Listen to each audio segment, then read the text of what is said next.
पहली बात, आप मुझे मैडम कैसे बुला लिए? आपको मेरा जेंडर पता है? मेरा नाम टैन है और मैं एक नॉन बाइनरी व्यक्ति हूँ। आप क्या हमको गवार समझ रखे हैं? ये किन्नर लोग मेरी बहनें हैं, हिजरा लोग मेरी बहनें हैं, ठीक? वो मुझसे अलग नहीं है। एक रहे हैं, नॉट रही हैं। सीखना पड़ेगा आप लोगों को भी। और मैं गुस्सा नहीं हो रहा हूँ, मैं सिखाना चाह रहा हूँ। मैडम, आप लोग यहाँ दिल्ली के जंतर मंतर पर आए हैं और लगातार आज़ादी आज़ादी के नारे लगा रहे हैं। कौन सी आज़ादी? सबसे पहली बात, आप मुझे मैडम कैसे बुला लिए? आपको मेरा जेंडर पता है? आपने मेरे से पूछा? कुछ तो बोलना चाहिए। नहीं, आप मैडम कैसे बुला लिए? पहचान की तो लड़ाई हो रही है यहाँ पे। तो आप मुझे मैडम कैसे बुला लिए? आपने जाना मेरी पहचान क्या है? आपने पूछा मुझसे? मैं आपको मैडम बुला दूँ तो आपको कैसा लगेगा? मुझे तो आप दीदी लग रही हैं। अब पूछोगे मेरी पहचान क्या है या अभी भी मैडम ही बुलाना चाहोगे आप? हाँ, बता दीजिए आप। मेरा नाम टैन है और मैं एक नॉन बाइनरी व्यक्ति हूँ। मुझे आप पुरुष की तरह संबोधित कर सकते हैं, आपके लिए आसान होगा। अब आप अपना सवाल पूछिए। यहाँ आज़ादी के नारे लग रहे हैं, तो क्या मांग है और कैसी आज़ादी चाहिए? इस बिल से आज़ादी चाहिए, ऑपरेशन से आज़ादी चाहिए, वंचित होने से आज़ादी चाहिए, ट्रांसफोबिया से आज़ादी चाहिए और ये जो हमारा गला घोटा जा रहा है उससे आज़ादी चाहिए, बस। करे कल्याण होगा, इससे सुरक्षा बढ़ेगी आप लोगों की। हमारी तो परिभाषा से हमें हटा ही दिया ना। हम तो परिभाषा में है ही नहीं, तो किस तरह का कल्याण होगा? और जो कॉलोनियल ब्रिटिश सरकार के द्वारा लाया गया criminal tribes act of India था, उसकी भाषा ला के आप कौन सा कल्याण करने वाले हैं? कैसे कल्याण करेंगे? इन्होंने तो बोला था कि ये डीकॉलोनाइज करेंगे देश को, ये तो कॉलोनियल चीज़ें वापस ला रहे हैं। तो ये जो पहचान मांगी जा रही है, इसमें दिक्कत कहाँ आ रही है? दिक्कत ये आ रही है कि उन्होंने सिर्फ 4 समुदायों को ट्रांसजेंडर माना है, ठीक? उनके अलावा इस देश में नूपा मानवी हैं, नूपा मानबा हैं, धुरानी है, कोती है, शिव शक्ति है, मंगलमुखी है, ख्वाजा सराय है, और भी कई रीजनल देसी पहचाने हैं।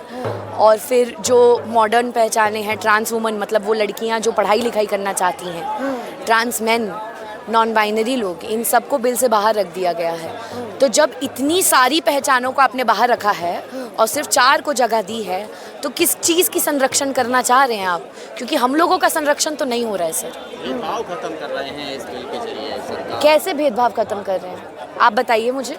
जिन लोगों को आप कहते हैं कि आप जाइए मांगिए सड़कों पर, ट्रेनों में, बसों में, उनको एक तरफ देख लेते हैं आप लोग। ऐसी बात है कि किन्नर लोग मेरी बहनें हैं, हिजरा लोग मेरी बहनें हैं, ठीक?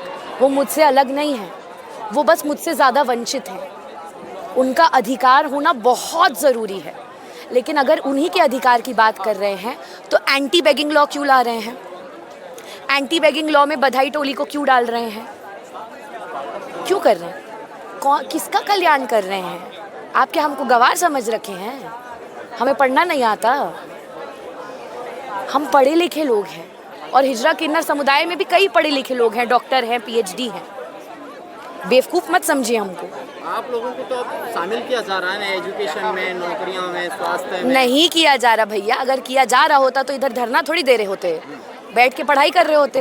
आपकी भलाई चाहती है सरकार। भलाई चाहती है तो बिना कम्युनिटी कंसल्टेशन के कानून क्यों लाई? अगर भलाई चाहती है तो इतनी सारी पहचानों को कानून से बाहर क्यों छोड़ दिया?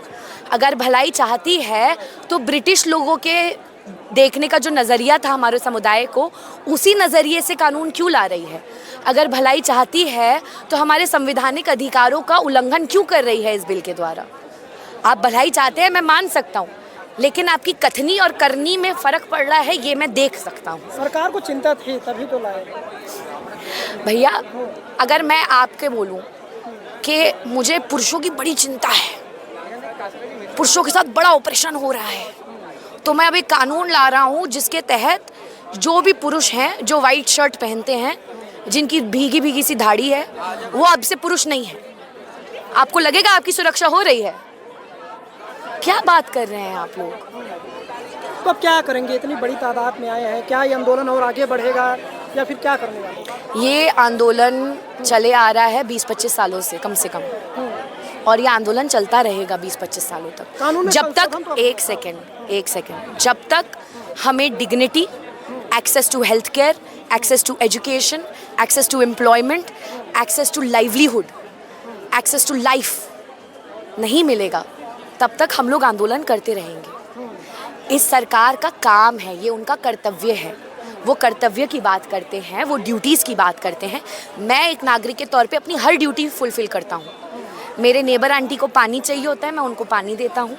इस सरकार को टैक्स चाहिए होता है, मैं अपना टैक्स भरता हूँ। इस सरकार को चाहिए कि मैं कानूनी तौर पे काम करूँ, मैं कानूनी तौर पे काम करता हूँ। इस सरकार को चाहिए कि मैं वोट दूँ, मैं वोट देता हूँ।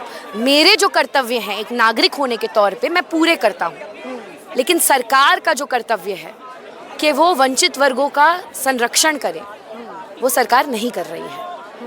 आप लोगों के जो समाज में है वो एक सोशल में जो भेदभाव, किस तरह का भेदभाव होता है बताना चाहिए? इस तरह का भेदभाव होता है कि आपने मुझे मैडम बुला दिया बिना जाने कि मैं कौन हूँ। अब सचिए, अगर हम मैडम आपको सर बुला दें, आपको पसंद आएगा?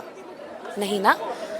आप हमारी सच्चाइयाँ जानते ही नहीं हैं। बिना हमारी सच्चाई जाने आप हमारे बारे में कानून बना रहे हैं। अब मान लीजिए आप लोग रिपोर्टर हैं, आपकी ज़िंदगी में भी दिक्कत होती होगी कोई ना कोई। कभी कोई बदतमीजी कर देता है, कभी कोई एंट्री नहीं देता है, कभी कोई मारपीट भी हो जाती है रिपोर्टर्स के साथ, कई ऐसी वारदात होती हैं। अब मान लीजिए मैं कानून लाऊं कि अगर एक रिपोर्टर दूसरे रिपोर्टर को पीटने से बचाता है, तो जो रिपोर्टर ने पीटने से बचाया वो रिपोर्टर 10 साल तक जेल जा सकता है। लेकिन अगर कोई किसी रिपोर्टर का रेप कर दे तो सिर्फ 2 साल की जेल होगी। क्या ये न्याय होगा आपके साथ? नहीं ना।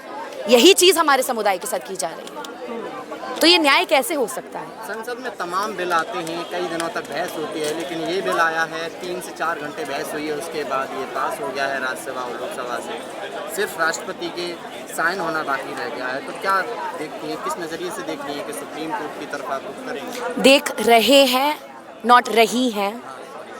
सीखना पड़ेगा आप लोगों को भी, और मैं गुस्सा नहीं हो रहा हूँ, मैं सिखाना चाह रहा हूँ, क्योंकि हम जब तक ये बातचीत नहीं करेंगे ना, तब तक आप लोग सीखेंगे नहीं। ठीक है, देखिए, इस सरकार की एक तकनीक रही है कि जब भी वो ऐसा बिल लाना चाहती है जिससे उन्हें पता है कि वो जिस समुदाय के लिए वो बिल है वो समुदाय खुश नहीं होगा, वो छटपट सब करके ख़त्म कर देती है।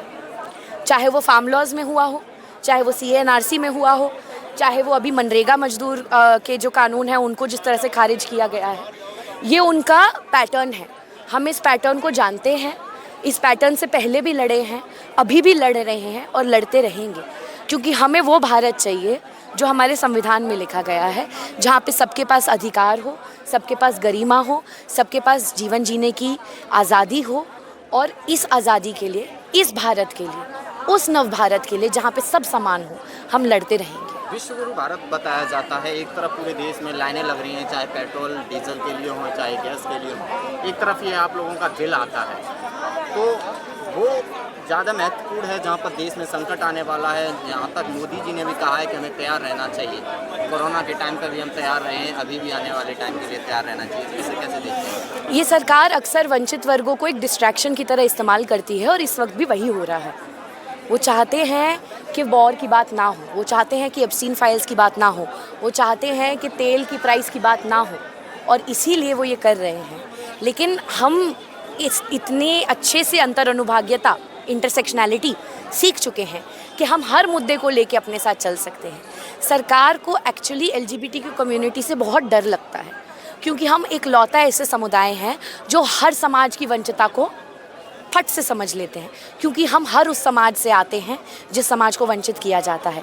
ट्रांसजेंडर होना कोई अलग पहचान नहीं है। कुछ ट्रांसजेंडर लोग मजदूर होते हैं, कुछ ट्रांसजेंडर लोग दलित होते हैं, कुछ ट्रांसजेंडर लोग विकलांग होते हैं, कुछ ट्रांसजेंडर लोग भीख मांगते हैं, कुछ ट्रांसजेंडर लोग पढ़े लिखे होते हैं, एकेडमिया में होते हैं। तो हमारा जो समुदाय है, क्योंकि वो हर पहचान को अपनाता है, वो हर पहचान की लड़ाई भी लड़ता है। हम सिर्फ अपनी लड़ाई नहीं लड़ना चाहते हैं, हम सबको साथ लेके चलना चाहते हैं। सरकार कहती है कि वो सबका साथ सबका विकास करेगी, लेकिन असलियत में सिर्फ एक समुदाय है इस देश में जो सबका साथ सबका विकास चाहती है, और वो मेरा समुदाय है।